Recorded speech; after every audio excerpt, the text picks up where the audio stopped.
নমস্কার বন্ধু, sport pencil চ্যানেলের আরেকটি নতুন ভিডিওতে আপনাদের স্বাগত জানাবো। আমি আশা করব দলে দলে ইস্টবেঙ্গল সমর্থকরা জয় ইস্টবেঙ্গল কথাটা আমাদের কমেন্ট সেকশনে লিখবেন। কেন লিখছেন না বন্ধু? ইস্টবেঙ্গল ক্লাবের নামে বড় বড় কথা বলেন, ইস্টবেঙ্গলের জয়গান করেন না, জয়ধ্বনি করেন না, কতগুলো টার্মস অ্যান্ড কন্ডিশন মেনে সমর্থন করেন।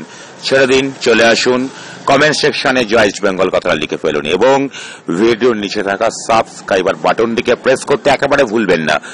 এটা প্রেস করলে আপনার কোনো পয়সা কড়ি খরচা হয় না, কিচ্ছু লাগে না। শুধুমাত্র ইস্টবেঙ্গল ক্লাবের সমর্থক তো বন্ধু আপনি। একটা বার মনে হয় না যে ইস্টবেঙ্গল ক্লাবকে নিয়ে কোনো একজন ভদ্রলোক বা অভদ্রলোক ভিডিও করে? আসুন না বন্ধু, ভিডিও নিচে থাকা সাবস্ক্রাইব বাটনকে প্রেস করে স্পোর্ট পেন্সিল চ্যানেলের সাবস্ক্রাইবার হয়ে যান, যেরকম 11,000-এরও বেশি ইস্টবেঙ্গল সমর্থক করেছে। একটা কথা আজকে দায়িত্ব নিয়ে বলতে পারি বন্ধু, একটা যৌথভাবে ইস্টবেঙ্গল ক্লাব কর্মকর্তা এবং ইনভেস্টর সংস্থা মিলে ইস্টবেঙ্গল দল গঠনের ট্রান্সফার উইন্ডোকে কাজে লাগিয়ে যে প্রক্রিয়াটা শুরু করেছে ইস্টবেঙ্গল ক্লাবের ইতিহাসে, অন্তত ইন্ডিয়ান সুপার লিগের ইতিহাসে প্রথমবার, তাহলে বিষয়টা আপনাদের কাছে একেবারে খোলসা করে বলি। দেখুন বন্ধু, ইস্টবেঙ্গল ক্লাব এই মুহূর্তে ইন্ডিয়ান সুপার লিগে যে জায়গায় দাঁড়িয়ে আছে, তাদের সামনে কিন্তু সুপার 6-এ ওঠার সম্ভাবনাটা দুর্দান্ত ভাবে রয়েছে। ঠিক এই জায়গায় দাঁড়িয়ে আজকে একটা মেগা বৈঠক হয়েছে ইনভেস্টর ইমামির সাথে ইস্টবেঙ্গল ক্লাবের। ইমামির সমস্যা হচ্ছে তারা অনেক কিছুই চায় কিন্তু করতে পারে না, মূলত আর্থিক কারণে। সেই আর্থিক যে ঘাটতি সেটা পূরণ করার জন্য সত্যি করে প্রশংসা করতে হয় ইস্টবেঙ্গল ক্লাব যে ভূমিকা নিয়েছে। তারা বলেছেন তাদের কাছে এমনিতেই কিছু অর্জিত টাকা রয়েছে, তার বাইরে কর্মসমিতির সদস্যরা মোটের উপর টাকা দিয়ে ইমামিকে তার ভারটাকে লাঘব করবে। এবং এইটা শোনা মাত্র আজকে যে মেগা বৈঠক অনুষ্ঠিত হয়ে গেছে, সেখানে ইস্টবেঙ্গল ক্লাব 4 দেশীয় ফুটবলার এবং 2 বিদেশি ফুটবলার পরিবর্তন করে নতুন ফুটবলার নেওয়ার ডাক দিয়েছে। প্রথম প্রশ্ন, 4 যে দেশীয় ফুটবলার তারা কারা? বলে রাখি, প্রথমে পজিশন ওয়াইজ বলি। সেন্ট্রাল ডিফেন্ডারে তারা চাইছেন যে একটা ফুটবলার নিতে। হরমনজিৎ সিং খাবড়া সরে যাওয়ার পরে রাইট ব্যাকও তার একটা চাইছে, মাঝ মাঠে একজন ফুটবলার চাইছে এবং চাইছে আক্রমণ ভাগে একজন ফুটবলার। সেক্ষেত্রে 3 ফুটবলারকে ইস্টবেঙ্গল কিন্তু ছেড়ে দেওয়ার পক্ষপাতী। তারা কারা যাদেরকে ইস্টবেঙ্গল ক্লাব ছেড়ে দিতে চায়?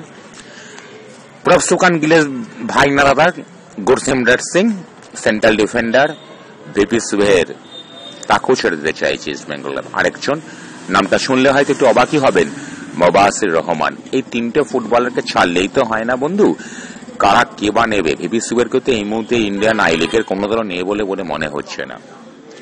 এর বাইরে ইস্টবেঙ্গল ক্লাব 2 বিদেশিকে পরিবর্তনের ডাক দিয়েছে। একজন তো বলার জন্য কোনো পুরস্কার নেই, সেভেরিও তোরো, আরেকজন পার্দো লুকাস।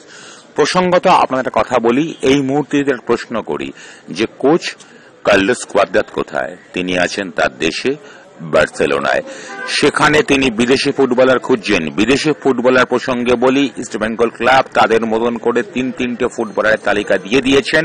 সেখানে জল করছে একজন ফুটবলারের নাম, তিনি আর কেউ নন, ব্রাইটন ব্যাকরে। কিন্তু ইস্টবেঙ্গল ইমামি যৌথ সিদ্ধান্ত নিয়েছে যে বিদেশি ফুটবলার নির্বাচনের ক্ষেত্রে তারা কোচকে অবাধ স্বাধীনতা দিয়েছে। অর্থাৎ কোচ যে ফুটবলারকে নেবেন, অর্থাৎ ইস্টবেঙ্গল ইমামি যে তালিকা দিয়েছেন সে তালিকার বাইরেও যদি কোচ চান তাহলে তিনি অন্য ফুটবলারকে নিতে পারেন। বার্সেলোনায় বসে কোচ কার্লোস কোয়াদ্রাত কিন্তু এই মুহূর্তে মতলব ভাবছেন। কার্লোস কোয়াদ্রাত যে মতলবটি ভাবছেন, তিনি হয়তো কোনো ঝুঁকে পড়বে তার স্বদেশীয় ফুটবলের উপরে।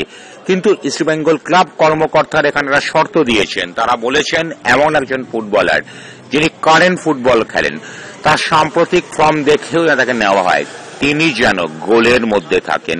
দুর্দান্ত শর্ত। এবং কোচ কার্লোস কোয়াদ্রাত বার্সেলোনাতে এমনই একজন স্প্যানিশ ফুটবলারকে দেখছেন।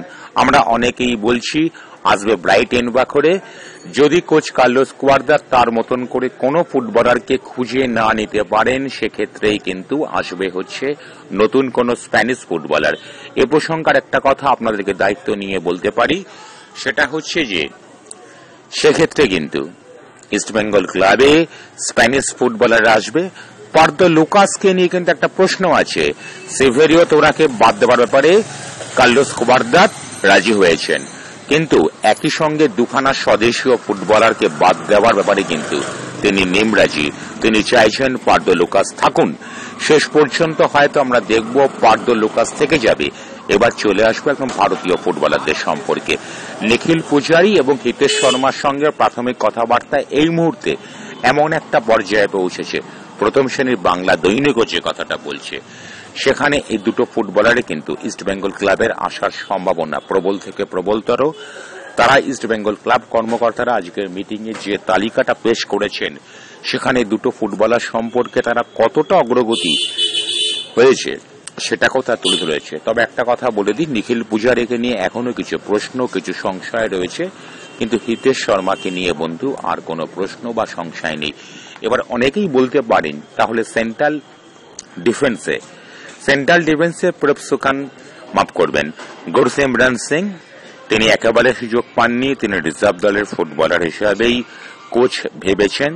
তিনি কিন্তু গেম টাইম চাইছেন। তিনি গেম টাইম ইস্টবেঙ্গল ক্লাবে কোনোভাবেই পাচ্ছেন না। তিনি দল ছাড়ার পক্ষপাতী। আরেকজন ফুটবলারও মোবাসির রহমান গত মরশুমে সত্যি করে ফুল ফুটিয়েছেন। এ মরশুমে চোটাঘাত চোটসারি তিনি এসেছেন, কিন্তু কোচ কার্লোস কুয়ার্তাতে গুডবুকে তিনি নেই। কিন্তু তার থেকেও সব থেকে বড় যে খবরটা এই মুহূর্তে আপনাদের কাছে আমি দেব, ভিপি সুয়েরকে 84 লক্ষ টাকা ট্রান্সফার দিয়ে আনাটা যে বৃথা হয়ে গেছে এটা বোঝার জন্য ইস্টবেঙ্গল সমর্থক হওয়ার দরকার নেই। এই ভিপি সুয়ারকে যেন তেন প্রকারণে ইস্টবেঙ্গল ক্লাব ছাড়তে চাইছে। প্রসঙ্গতে কথাটাও বলতে হয়, ভিপি সুয়ারকে নিতে আইএসএল কোন দল আগ্রহী নয়, তাকে শেষ পর্যন্ত আই লিগ খেলতে হবে, কিন্তু তিনি এখনো নারাজ। ধন্যবাদ বন্ধু।